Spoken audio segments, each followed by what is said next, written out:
आपने मुझे राज्यपाल जी के अभिभाषण पे अपना मत व्यक्त करने के लिए मौका दिया, इसके लिए मैं आपको धन्यवाद देता हूं। राज्यपाल जी का इतना लंबा भाषण अगर आप पढ़ेंगे तो इस सरकार यानी जो पिछली सरकार थी उसकी उपलब्धियों की वो बात करते हैं। अध्यक्ष महोदय, मैं बहुत बारीकी से पूरा भाषण पढ़ रहा था और महाराष्ट्र जो पिछले कम से कम 50 वर्षों से एफडीआई में लीडर है, इंडस्ट्रियलाइजेशन में लीडर है और एक प्रोग्रेसिव स्टेट है, उस स्टेट का परिचय वो हमको दे रहे हैं कि 2 क्वार्टर में हम एफडीआई में नंबर 1 थे। अध्यक्ष महोदय, मैं विस्तार से कह सकता हूं कि कितनी इंडस्ट्रीज महाराष्ट्र से गुजरात जा चुकी है और बार बार हमने सरकार से यह निवेदन किया है कि आप इस विषय पे व्हाइट पेपर लाओ, लेकिन एक बड़ी बहुमत से ये सरकार आई है।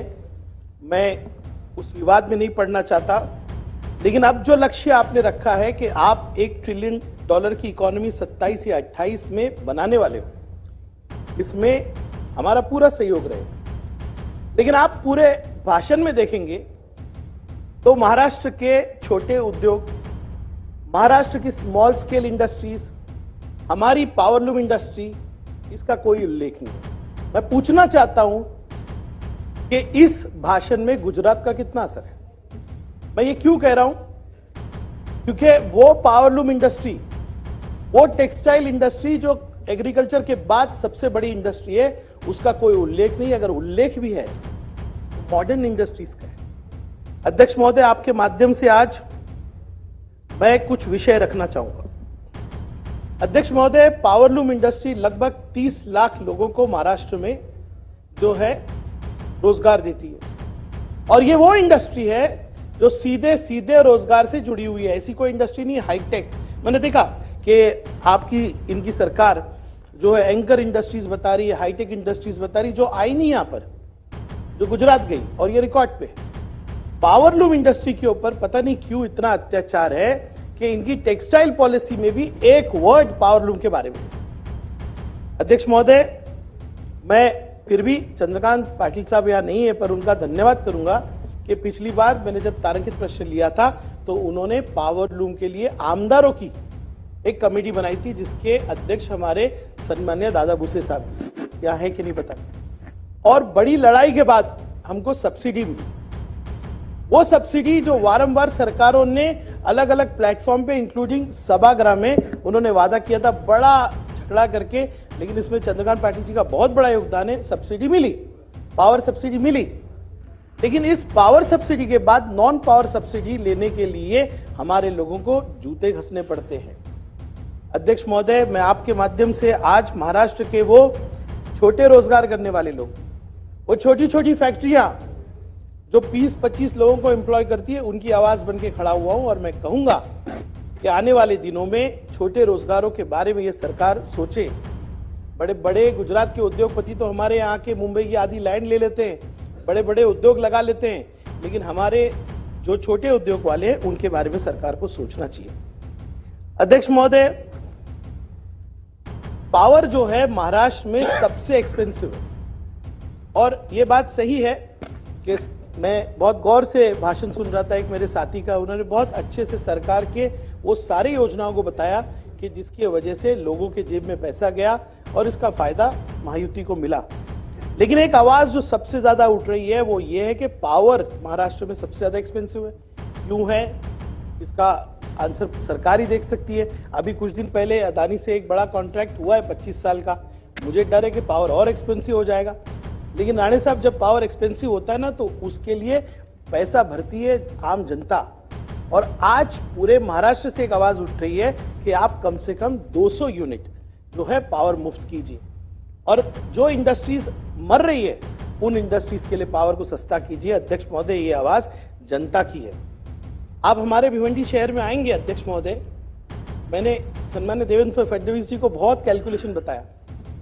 भिवंडी शहर में प्राइवेटाइजेशन है पावर डिस्ट्रीब्यूशन और 3 ही जगह है अध्यक्ष महोदय, भिवंडी, उमरा और मालेगांव। अब राणे साहब बताइए, ये 3 शहरों में क्या कॉमन है? प्राइवेटाइजेशन सिर्फ 3 शहरों में क्यों है? अब आप कहेंगे कि अरे ये तो हमारी नीति है, ये तीनों शहरों में माइनॉरिटी रहते हैं। चलिए ठीक है, अच्छा प्रयोग किया, भिवंडी ने साथ दिया। आज भिवंडी में पावर रिकवरी जो है 93% है और 7% जो चोरी दिखाई जाती है वो भी एनर्जी लॉस है। लेकिन रेस्ट ऑफ महाराष्ट्र में 40% बिजली की चोरी होती है। जब एमएससीडीसीएल हमको बिल करता है, पूरे महाराष्ट्र में जो चोरी होती है ना, उसका जो चार्जेस है, जिसको कहते हैं फ्यूल एडजस्टमेंट चार्जेस, हमसे रिकवर करता है अध्यक्ष। ठीक, नहीं मैं पश्चिम महाराष्ट्र की बात नहीं कर रहा हूं, नहीं पूरे महाराष्ट्र बोला, पश्चिम नहीं बोला, सॉरी। नहीं मैंने पूरा महाराष्ट्र बोला, मैं कभी पश्चिम महाराष्ट्र नहीं बोला। मैं खुद पश्चिम महाराष्ट्र से हूं, मैं सातारा से हूं। नहीं मैं महाराष्ट्र की बात कर रहा हूं। हाँ, मंत्री देख के नहीं करता, मां जिधर से वो आपको मालूम है। हाँ, मैं मंत्री बघून नाही केलेला आहे। जय महाराष्ट्र बोल के दिन शुरू करता हूं। राम कदम जी, वहां तक मत जाओ ना अभी। नहीं, आप चाहते हो कि सरकार को ठोकू नहीं मैं। अध्यक्ष महोदय, इस तरह से बैठ के अभी आप मंत्री होने वाले हो यार, अभी तो मत बोलो नीचे से। एक जगह खाली है अभी भी। भाई साहब, भारत माता की जय। आपके साथ, आपको मुझे सिखाने की जरूरत नहीं, मैं पेज से सीख के आया हूं। मैं पेज से सीख के आया हूं। आपको एक मुसलमान खड़ा हुआ तभी ये सब याद आता है क्या? एक मुसलमान खड़ा हुआ तब ये सब याद आता है क्या? ये गलत बात है। बोलने दीजिए, भाषण करने दीजिए, आपको इसमें से कुछ काम की चीजें मिलेगी। मैं बताया आपको, मंत्री की एक जगह और खाली है। आपको बहुत अभी। अध्यक्ष महोदय, मैं कह रहा था कि महाराष्ट्र की जनता ये उम्मीद कर रही है कि 200 यूनिट जो है मुफ्त मिलेगा। अध्यक्ष महोदय, सरकार ने लाडली बहना की बात की, बहुत अच्छी बात है, और मेरे क्षेत्र में भी बहुत महिलाओं को इसका लाभ मिला, लेकिन उसका लाभ हमको मिला। हम 52,000 की लीड से आए। अध्यक्ष महोदय, एक विषय है जिस पर कोई सरकार में बोलने को तैयार नहीं। यही लाड़की बहना आज भिवंडी नहीं, सारे गौर गरीब इलाकों के अंदर राशन शॉप में लाइन लगा रही है। 6 महीने से बायोमेट्रिक नहीं चल रहा, केवाईसी नहीं हो रहा। पिछले 3 दिन से, अगर मंत्री महोदय सब यहाँ बैठे हुए, वो सम्माननीय मुख्यमंत्री जी से बात कीजिए, 3 दिन से पूरा वेबसाइट कोलैप्स है, लोगों को राशन नहीं मिल रहा। आप बताइए, और आज आप मालूम करके सभागारों को अवगत कराइए, कितनी गंभीर बात है। 6 महीने से लोग परेशान है। मैं खुद मेरी राशन ऑफिस में गया, 50% से ज्यादा स्टाफ ही नहीं अध्यक्ष। और करप्शन का ये हाल है, मेरे सामने महिलाएं बोलती है, बेचारी गरीब, वही लाडली बहना स्टाफ को 2,000-3,000 रुपए देती है कि मेरा ऑनलाइन करा दो।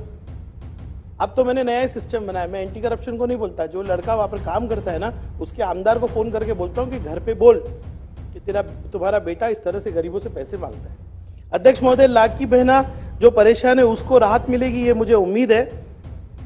अध्यक्ष महोदय, खास तौर से प्रधानमंत्री आवास योजना के बारे में बहुत अच्छा कहा गया कि कितने घर बनाए, कितने घर प्रस्तावित हुए। हमारे भिवंडी शहर में पब्लिक की जमीन पे 2016 से प्रधानमंत्री आवास योजना का प्रोजेक्ट है, 2016 से। अब मैं बोलना नहीं चाहता कौन इसके पीछे, लेकिन 16 से लेके आज तक भिवंडी जैसे शहर को प्रधानमंत्री आवास योजना नहीं मिली। इस टेंडर को बार बार रीटेंडर किया जा रहा है और 200 करोड़ से ज्यादा लाइबिलिटी भिवंडी निजामपुरा कॉर्पोरेशन पे डाल दी गई। मैं आज मांग नहीं करता हूं कि अगर इस भाषण के अंदर आप क्रेडिट ले रहे हो तो इस तरह से फेलियर जहां जहां हुआ है वो प्रधानमंत्री आवास योजना की इंक्वायरी आप कराइए। अध्यक्ष महोदय, सभी जाति जमातियों का उल्लेख आज के भाषण में है, लेकिन अल्पसंख्यकों का नहीं है। कहीं भी नहीं कहा गया कि आज यहां पर जो 15-16% राज्य के अंदर अल्पसंख्यक है उनके बारे में सरकार क्या करेगी। अध्यक्ष महोदय, इस समाज को भी शिक्षा, एम्प्लॉयमेंट और संरक्षण की जरूरत है। मैं तो कहूंगा कि दिल बड़ा करके आज आश्वासित कीजिए इस समाज को महाराष्ट्र में कि जो यहां से कहा जाता है कि सब समाजों के लिए सरकार है, वो इंप्लीमेंट किया जाएगा।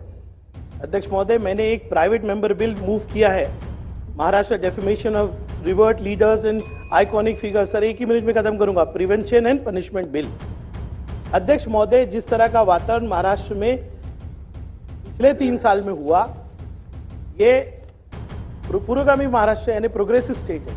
इसमें मैंने एक बिल मूव किया है कि अगर हमारे नबी करम के बारे में या फिर किसी भी धार्मिक गुरु देवी देवताओं के बारे में या हमारे नेशनल आइकॉन्स के बारे में अगर कोई व्यक्ति कोई ऐसा स्टेटमेंट करता है कि जिसकी वजह से तनाव फैल सकता है, मैंने एक प्राइवेट मेंबर बिल मूव किया है। मैं सभागृह से अपील करूंगा कि सब सपोर्ट करें, उसमें कम से कम 10 साल की मकोका की तरह सजा होनी चाहिए। अध्यक्ष महोदय, एफआईआर कितनी पड़ी हुई है, एक पर भी कार्रवाई नहीं होती। जिसका मन आता है वो बोल देता है कुछ।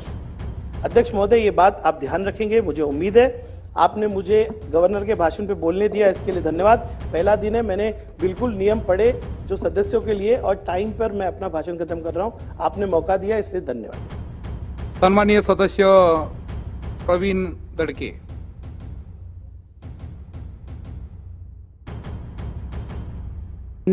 अध्यक्ष महोदय, मी आपला आभारी आहे की आपण राज्यपालांच्या अभिभाषणावर चर्चा करण्याकरता मला संधी दिली। सर्वप्रथम मी